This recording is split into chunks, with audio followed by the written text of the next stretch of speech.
এক গরিব পরিবারের ছেলে শিবা, যার মাথায় ছিল একরাশ ঋণের বোঝা। তার বাবা ছিল একটা মাতাল এবং সেই বাবার সমস্ত দেনা করা টাকা শোধ করার জন্য শিবা বেছে নেয় অ্যাম্বুলেন্স চালানোর পেশা।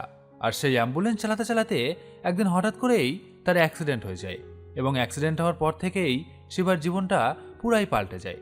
সে হঠাৎ করেই মানুষের মৃত্যুর সময় দেখতে শুরু করে, আর তারপর সে শুরু করে এক মাস্টার প্ল্যান, এবং এই মাস্টার প্ল্যানের ফলে সে রাতারাতি হয়ে যায় কোটিপতি। তো কি ছিল তার মাস্টার প্ল্যান, এবং সে তার এই ক্ষমতা ভালো কাজে না খারাপ কাজে ব্যবহার করেছিল? আজকের মুভিতে আমরা সেটাই দেখব। তো আজকে এক্সপ্লেন করতে চলেছি সম্প্রতি তেলুগু ভাষায় মুক্তিপ্রাপ্ত টুইস্টে ভরপুর একটি romantic comedy fantasy thriller movie. মুভিটির নাম চিরঞ্জীবী। তো চলুন মুভিটি শুরু করা যাক। মুভির শুরুতেই আমাদের শিবা নামে একটি ছেলেকে দেখানো হয়। শিবার বাবা মারা যাওয়ায় এখন সে তার মাকে দেখাশোনা করে। বর্তমানে শিবা একজন অ্যাম্বুলেন্স ড্রাইভার হিসাবে কাজ করে। এমনই একদিন শিবা অ্যাম্বুলেন্স নিয়ে যাওয়ার সময় হঠাৎ তার অ্যাম্বুলেন্সের সামনে একটা ষাঁড় এসে পড়ায় তার অ্যাক্সিডেন্ট হয়। এরপর শিবার জ্ঞান ফিরে এলে সে দেখে সে হাসপাতালের বেডে শুয়ে আছে। সেখানে থাকা ডাক্তার তাকে দেখে বলে, এত বড় অ্যাক্সিডেন্ট হওয়ার পরেও তোমার তো একটাও চোট লাগেনি, তুমি খুব লাকি। ঠিক তখনই রাঘব নামে একজন ব্যক্তি সেখানে এসে শিবাকে দেখে বলে, দোস্ত তুই বেঁচে আছিস, আমি তো ভেবেছিলাম তুই পটল তুলছিস। তখন শিবা আমদা আমদা করে বলে, সরি ভাই, একটা ষাঁড় হঠাৎ গাড়ির সামনে এসে ব্রেক ডান্স দিচ্ছিল, ওটাকে বাঁচাতে গিয়েই তো এই অবস্থা।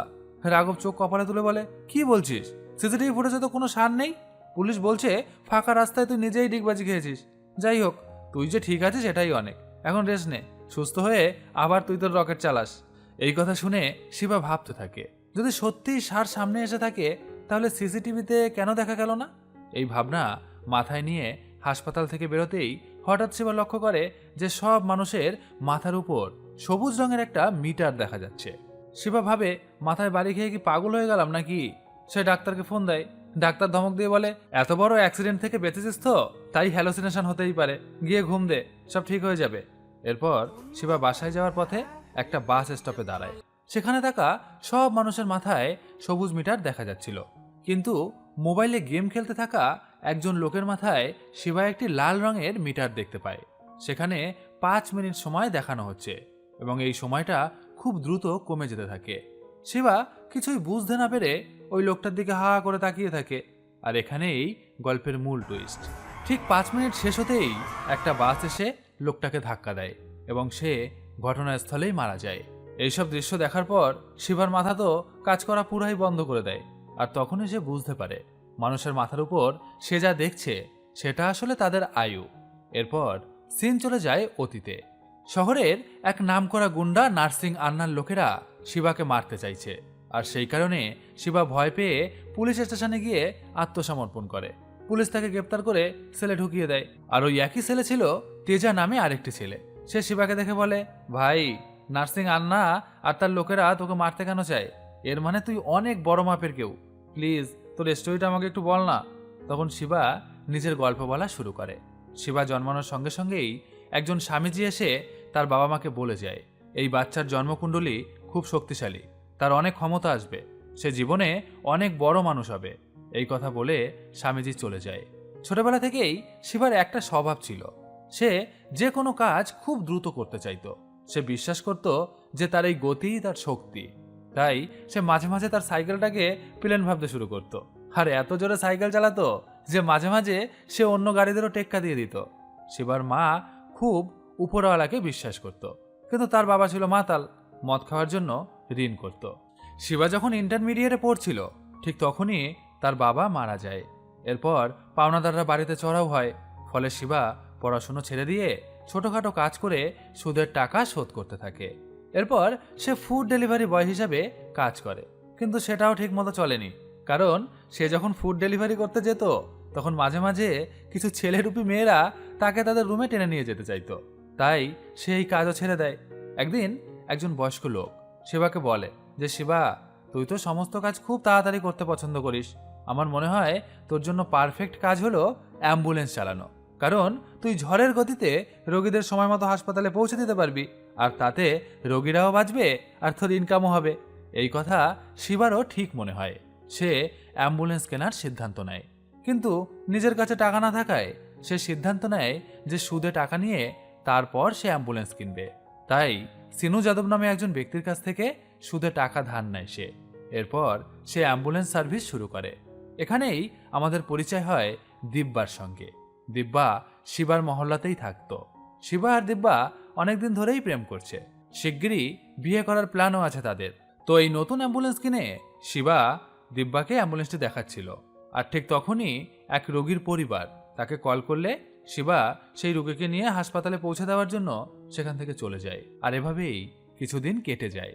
একদিন শিবা একটি চায়ের দোকানের পাশে অ্যাম্বুলেন্স থামিয়ে চা খাচ্ছিল। ঠিক তখনই খবর আসে নার্সিং আন্নাকে তার শত্রুরা ছুরি দিয়ে আঘাত করেছে। নার্সিং আন্নার লোকেরা শিবার অ্যাম্বুলেন্স দেখে তাকে হাসপাতালে নিয়ে যেতে বলে। শিবা প্রথমে না করে দেয়, কারণ এই খুন খারাপির কেসে সে জড়াতে চায় না, এতে আবার সমস্যা হতে পারে। কিন্তু তারা হুমকি দিয়ে শিবাকে বলে যে যদি তুই নার্সিং আন্নাকে হাসপাতালে সময় মতো পৌঁছে না দিস তাহলে তোর জান আমরা নিয়ে নিব। শিবা তখন বাধ্য হয়েই নার্সিং আন্নাকে হাসপাতালে নিয়ে যায়। ডাক্তার চেক করে বলে রোগীকে দেরিতে আনা হয়েছে, এখনই সে নিরাপদ কিনা বলা যাচ্ছে না। এই কথা শুনে নার্সিং আন্নার লোকেরা সবকিছুর জন্যই শিবাকেই দায়ী করে এবং সেই কারণে তারা শিবাকে মেরে ফেলারও সিদ্ধান্ত নেয়। আর তখনই শিবা আর কোনো উপায় না পেয়ে পুলিশ স্টেশনে গিয়ে আত্মসমর্পণ করে।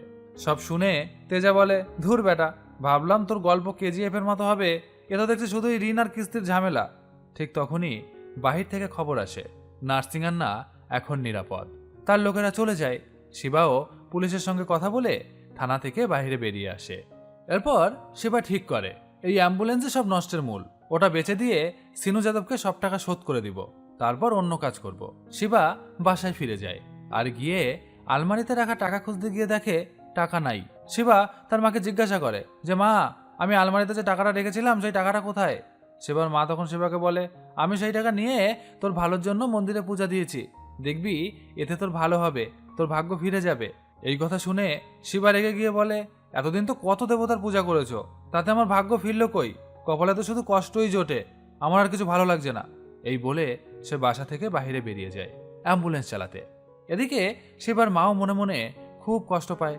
তাই সে দেবতার ছবির সামনে প্রার্থনা করে বলে, আমার ছেলে খুব কষ্টে আছে, আপনারা তাকে পথ দেখান। আর তখনই অ্যাম্বুলেন্স চালাতে গিয়ে শিবার একটা ষাঁড়ের সঙ্গে অ্যাক্সিডেন্ট হয়। সেন চলে আসে বর্তমানে।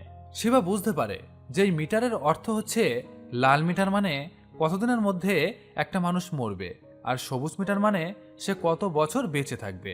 সে প্রথমে তার মায়ের আয়ু দেখতে গিয়ে দেখে যে তার মায়ের 100 বছর আয়ু। শিবা অনেক বেশি খুশি হয়ে যায়। এরপর দিব্যা এলে দেখে যে তার আয়ু 80 বছর।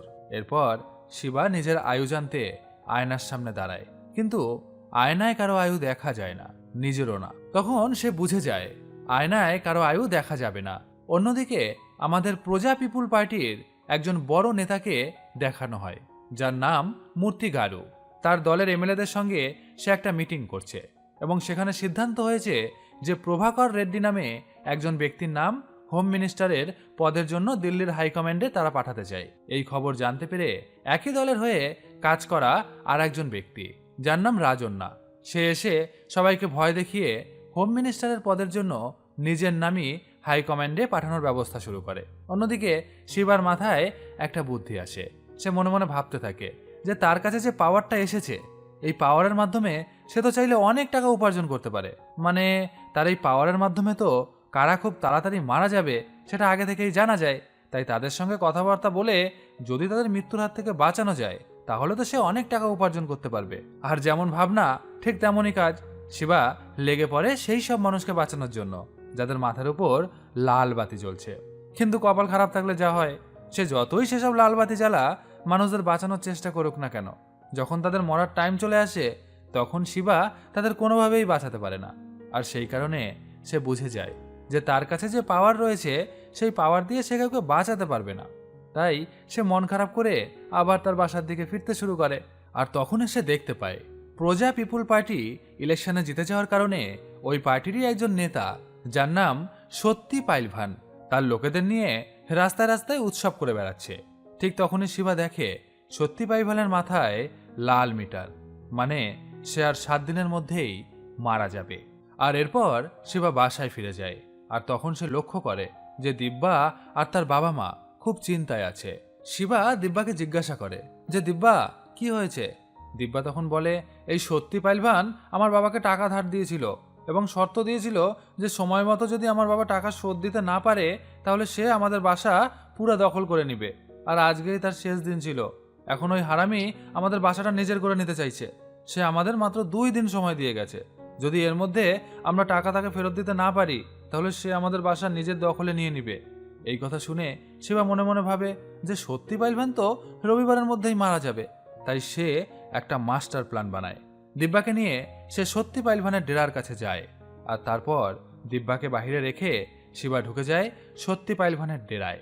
এবং সেখানে গিয়ে শিবা বলে, ভাইয়া আপনার পার্টি ইলেকশনে জেতায় আমি খুব খুশি হয়েছি।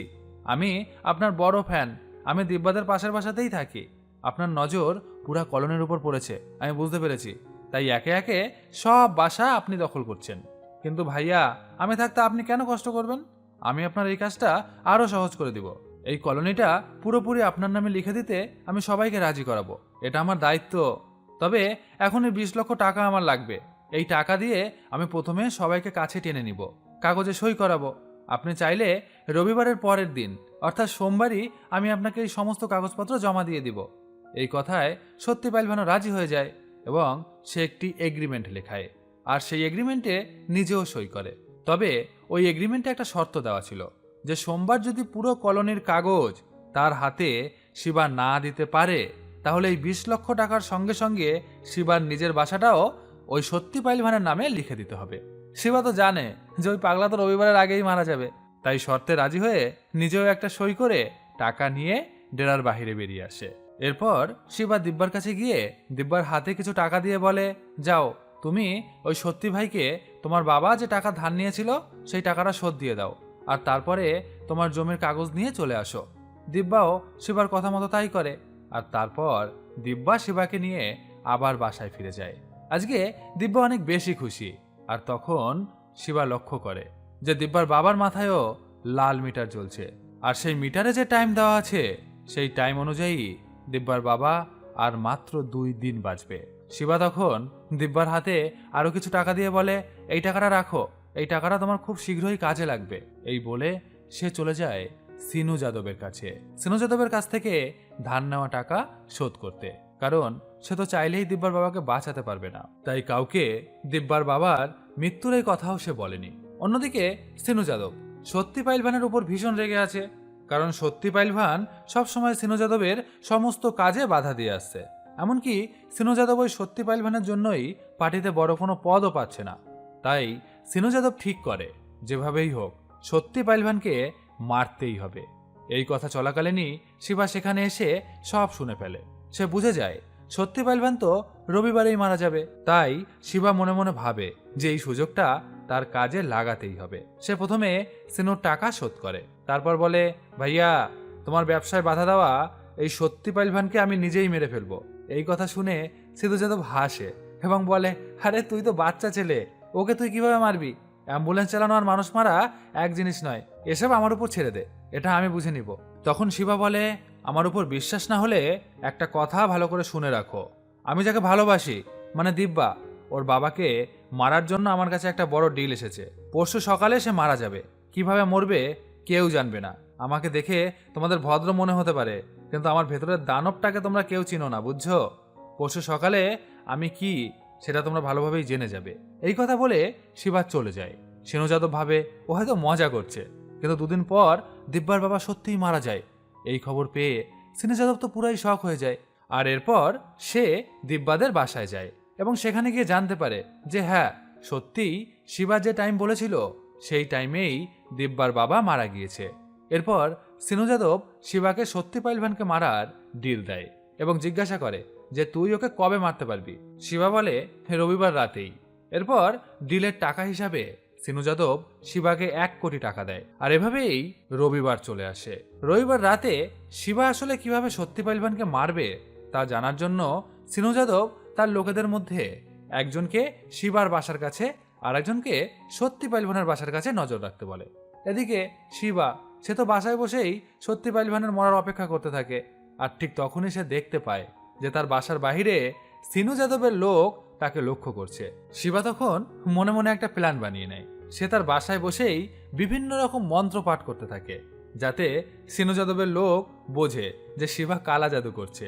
এইসব দেখে সিনু যাদবের লোক সিনুকে ফোন করে সব জানায়। অন্যদিকে নিজের বাসাতে অন্য মেয়েদের সঙ্গে সত্যি পাইলভান মদ আর ফুর্তিতে মেতে আছে।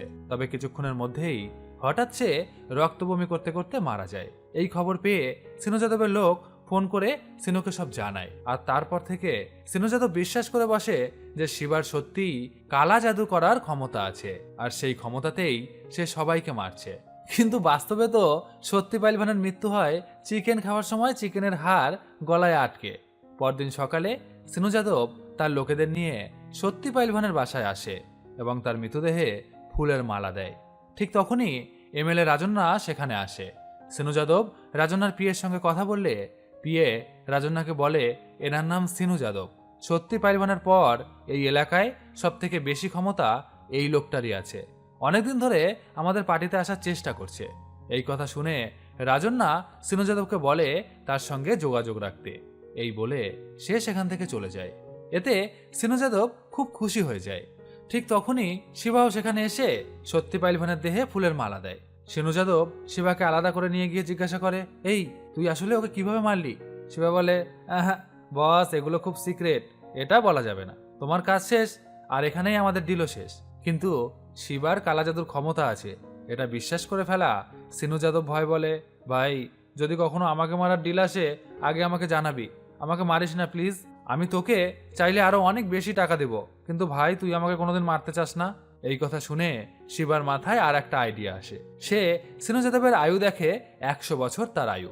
তখন শিবা বলে, আমি তোমাকে 100 বছর বাঁচিয়ে রাখবো, কিন্তু প্রতি মাসে আমার বাসায় টাকা পাঠাতে হবে। এই ডিল করে শিবা সেখান থেকে চলে যায়। বোঝো ঠেলা। পরের দৃশ্যে শিবা আর দিব্যা মার্কেট থেকে বাড়ি ফিরছে। ঠিক তখনই পাশের বাড়ির রামু একটা বিজনেস মিটিং এর জন্য বাইরে যাচ্ছিল। রামু তার স্ত্রী কীর্তিকে বলে যায় যে 2 দিন পর সে ফিরে আসবে। ততদিন শিবা আর দিব্যাকে কীর্তির খেয়াল রাখতে বলে। আর এখানেই জানা যায় রামু আর কীর্তি ভালোবেসে বিয়ে করেছে পরিবারের অমতে, তাই তারা আলাদা হয়ে থাকে।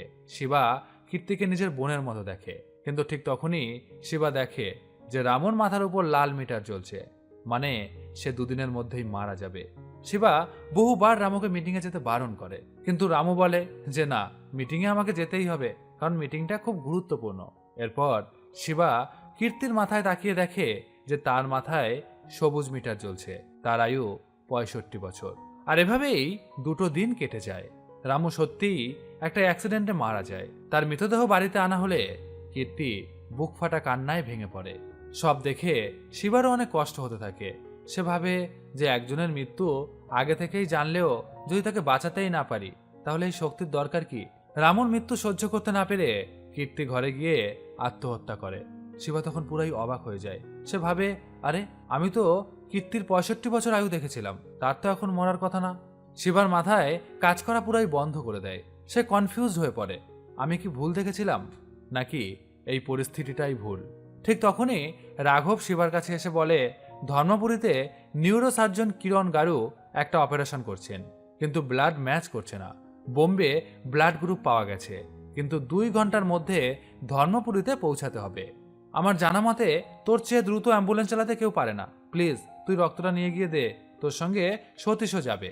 এই কথা শুনে শিবা রাজি হয়ে যায়। রক্ত নিয়ে ধর্মপুরী হাসপাতালে পৌঁছে দেয়। অপারেশন সফল হয় আর রোগী বেঁচে যায়। শিবা ফোন করে রাঘবকে এই খবর জানিয়ে ফিরে আসার জন্য রওনা দেয়। ঠিক তখনই একটা ষাঁড় তার সামনে এসে পড়ে। সেটা পাশ কাটিয়ে যেতে গিয়ে সে ধর্মরাজের মন্দির দেখতে পায় এবং ভেতরে ঢুকে যায়।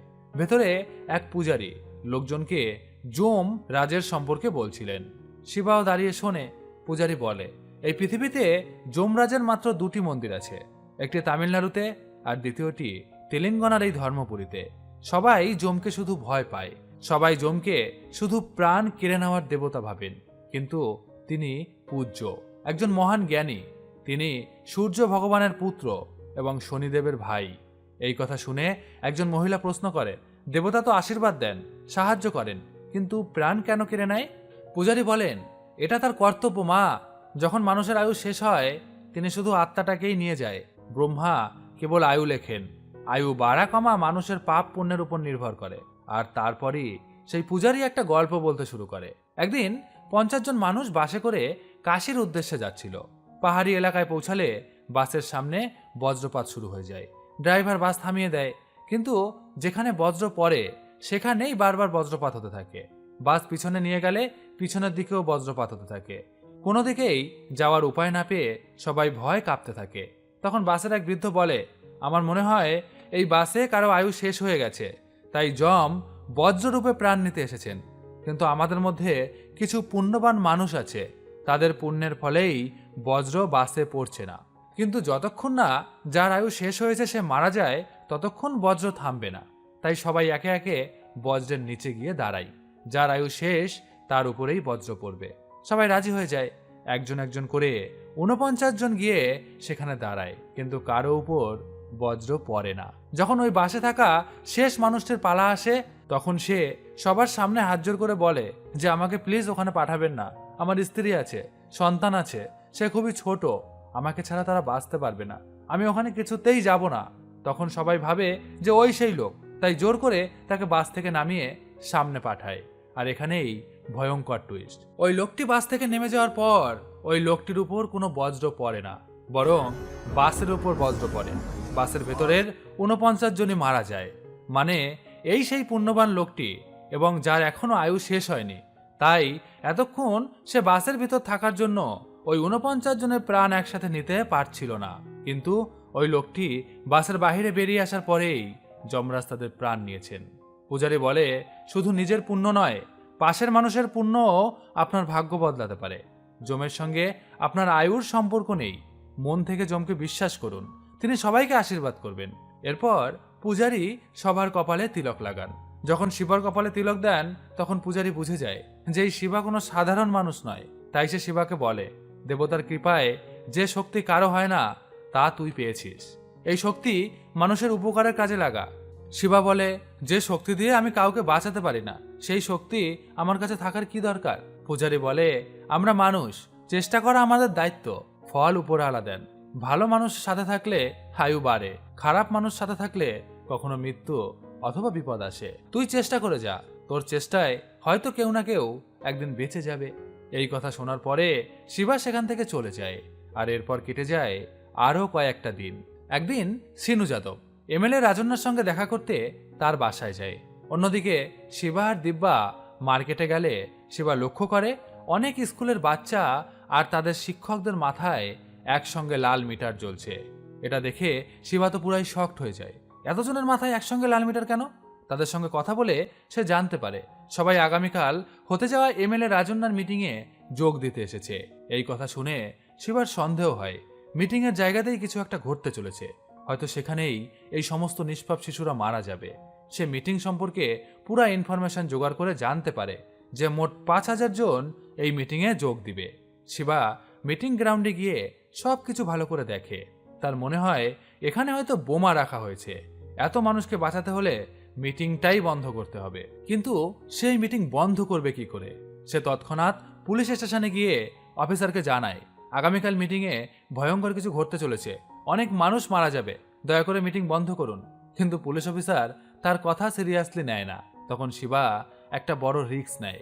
সে নিজেকে আইএসআই জঙ্গি সাজিয়ে কমিশনারকে ফোন করে বলে, আগামীকালের এমএলএর মিটিংয়ে আমরা বোমা রেখেছি, সাহস থাকলে খুঁজে দেখুন, জনগণের প্রাণ বাঁচান। এই খবর কমিশনারের কাছেও পৌঁছায়। তিনি বিষয়টাকে সিরিয়াসলি নিয়ে এমএলএ রাজন্যাকে ফোন করে মিটিং পোস্টপন করতে বলেন। প্রথমে রাজন্যা তো পুরাই শকড হয়ে যায়, মিটিং ক্যান্সেল করা সম্ভব না। কিন্তু পুলিশ জোর করলে শেষে সে রাজি হয়। আর এখানেই বড় টুইস্ট। আসলে রাজন্যা নিজেই নিজের মিটিংয়ে বোমা বসানোর প্ল্যান করেছিল। সে তার পিএকে বলে, এই প্ল্যান কে লিক করেছে খুঁজে বের করো, আমার সামনে নিয়ে আসো। অন্যদিকে সিনু যাদব এমএলএর বাসা থেকে তার বাসায় ফেরার পর সে যেন কিরকম অস্থির হয়ে রয়েছে। তার লোকজন যখন তাকে জিজ্ঞাসা করে যে বস আপনি কেন এরকম চিন্তায় আছেন, তখন সিনু যাদব তাদের পুরো ঘটনা খুলে বলে। আর তখন আমরা জানতে পারি যে সেদিন এমএলএর সঙ্গে দেখা করতে গিয়ে সিনু যাদব অপেক্ষা করছিল। হঠাৎ টয়লেটে যাওয়ার দরকার পড়ায় সে ওয়াশরুমে ঢোকে।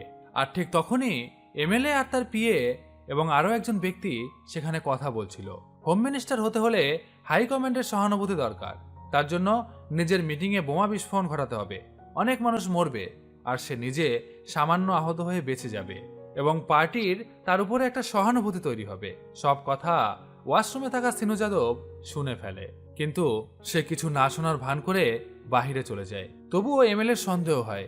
সে মনে মনে ভাবে যে সিনু যাদব হয়তো তাদের কথা শুনে ফেলেছে, তাই তার পিএকে ওই সিনু যাদবের উপর নজর রাখতে বলে। আর সেই কারণেই এমএলএ এখন নিশ্চিত হয়ে যায় যে এই বোমা ফাটানোর প্ল্যান লিক করেছে ওই সিনু যাদবই। সিনু যাদবকে ডেকে এনে জিজ্ঞাসা করে যে তাদের এই গোপন খবর সে কেন বাইরে লিক করেছে। আর তারপর এমএলএ সিনু যাদবকে মারতে শুরু করে দেয়। ঠিক তখনই পিএ এসে তাকে জানায় যে এই বোমের প্ল্যান পুলিশকে জানিয়েছে একজন মুখে মাস্ক পরা লোক। মাস্ক পরা শিবাকে সেখানে আনা হয়। এমএলএ সিনু যাদবকে পাঠিয়ে দেয়। অপরাধ না করেও মার খাওয়া সিনু যাদব এমএলএর উপর ভীষণ ক্ষুব্ধ হয়ে চলে যায়। এরপর শিবা মাস্ক খুলে এমএলএ কে বলে, আপনার মিটিংয়ে বোমা আছে বলে পুলিশকে জানিয়ে আপনার প্রাণ আমি বাঁচিয়েছি।